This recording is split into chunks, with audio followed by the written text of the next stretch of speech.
Это Киев, март 2022 года, спустя менее месяца с момента начала полномасштабного вторжения. Взрывом ракеты поврежден жилой дом.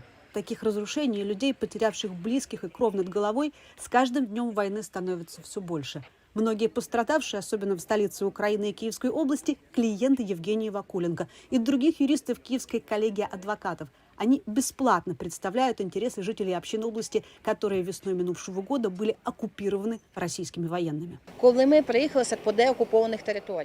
мы проехались по деоккупированным территориям Киевской области, почти в каждом доме нам говорили одну и ту же фразу, которую они слышали от российских военных. «Кто вам, хохлам, позволил так хорошо жить?»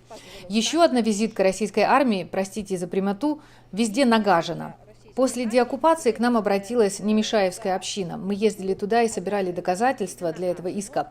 Мы нанесли на карту происходившие там боевые действия, проехались по всем этим местам и собрали показания свидетелей, которые полностью позволяют восстановить картину происходивших событий.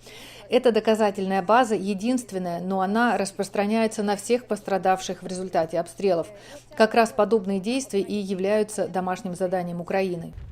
По словам Вакуленко, ее коллеги, юристы и профессор экономических наук Ирина Иванец, их цель – собрать доказательную базу преступлений российской армии для коллективного гражданского иска. Затем с помощью юристов из других стран, где находятся замороженные российские государственные и частные активы, обращаться в тамошние суды с требованием отчуждения подобных активов в пользу украинцев, пострадавших от действий российских военных. А вот теперь щодо замороженных активов. Когда мы говорим о замороженных активах, это то, что мы можем идентифицировать как активы российского государства, например, активы Центробанка и физических лиц, которые имеют отношение к финансированию этой войны.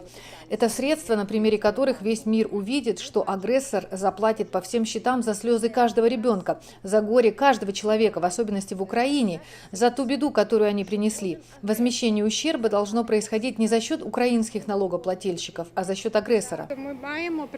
В этой плоскости важную функцию играет доказательная база, которая демонстрирует причинно-следственную связь между украинскими делами и возможностью изымать замороженные активы.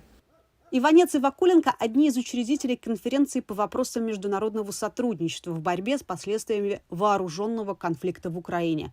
К ней уже присоединились практикующие специалисты из Совета адвокатов Киевской области, Института судебной экспертизы СБУ, ученые из немецкого университета Филипса и Киевского экономического университета. Свое содействие в создании международной платформы, которая позволит обсуждать правовые механизмы возмещения ущерба, нанесенного украинцам российскими военными, подтвердил Адам Шиф, американский юрист и конгрессмен-демократ. Политическое решение уже есть, но у России тоже есть адвокаты, мы это отлично понимаем.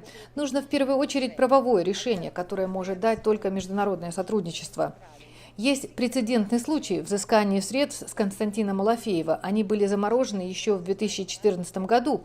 Собиралась доказательная база, и одним из ее элементов стало его финансирование так называемой ДНР. Я и мои коллеги далеки от мысли, что условный Ваня Иванов способен возместить тот ущерб, который он причинил. Не он принимал это решение, не он сам отправил себя на войну. Ответственность должны понести люди, которые принимали это решение о проведении этой войны, и те, кто ее финансировал. Самая распространенная в мире практика конфискации российских активов – доказательство причастности их владельца к уголовным преступлениям.